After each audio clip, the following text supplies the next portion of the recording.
to this episode of Ask Ally DIY. This is serving as this month and last month because I wasn't able to get to June's, but yeah, let's just go ahead and jump into it.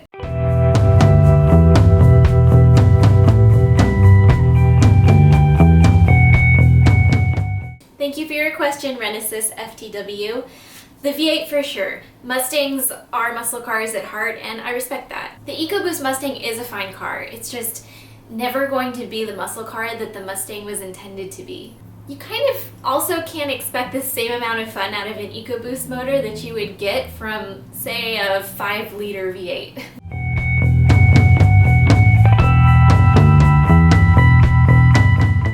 Thank you for your question. Nope, not yet married. Steve proposed last January, so we are engaged now. The wedding is going to be next April.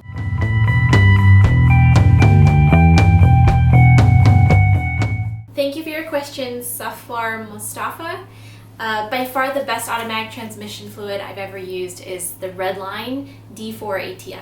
In my experience, Mazda transmissions tend to wear out fluid rather quickly, which can lead to harsh shifting. With D4, I definitely see extended life. The transmission shifts are buttery smooth, and I mean, it's a little more expensive, but it's well worth the price. There's also no need to worry about compatibility. D4 meets or exceeds all of the Mazda transmission fluid requirements.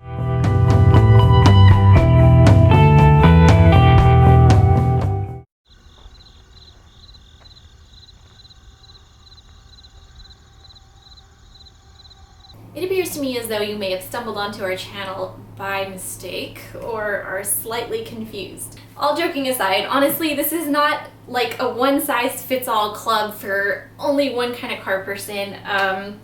We think all people that want to watch our channel should watch our channel regardless of how they feel about certain car brands. We think that almost most car brands anyway have positives and negatives.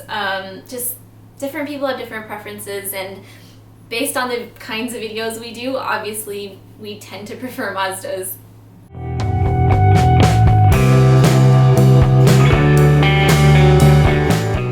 Thank you for your question, Erwin Phillip. I would have to go with rear-wheel drive.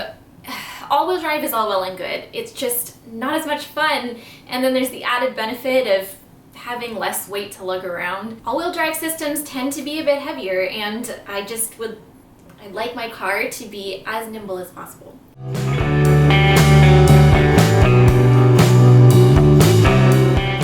Thank you for your question, DZE Mag. Behind door number 1, we have the kitchen. Behind door number 2, we have the one and only door to get out of the apartment. So yeah, nothing super exciting behind either of these doors. Regardless of my vampire affliction, I don't have any coffins or mysterious objects stashed around the house. No, honestly, the place is pretty small, and I just picked a spot that seemed like there was less crap just floating around behind me, so yeah, less distracting, and this just happened to be where it was. Alright guys, so this was this month and last month's episode of Ask Ally DIY.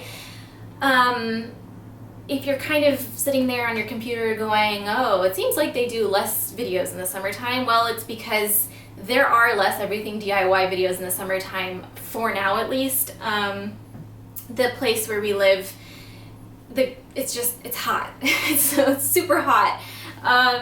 And when it's like 98 degrees down in the garage, it's kind of a deterrent from wanting to go down there and sit in front of bright lights. And similarly, with the apartment, it also gets very warm as it's on the second floor. And anyway, it's just, I'm not going to bore you or complain or anything like that. I'm just letting you know that that's kind of how it's been. And until we move, which hopefully will happen soon, it just is like this in the summertime. Unfortunately, they're a little more sparse, but when fall picks back up, we pick back up, and it's just gets more busy. But yeah, no, we will see you soon. I do believe we have a project planned for next week, seeing as though it's going to be a bit cooler. So keep a lookout for that, and we will see you in our next one.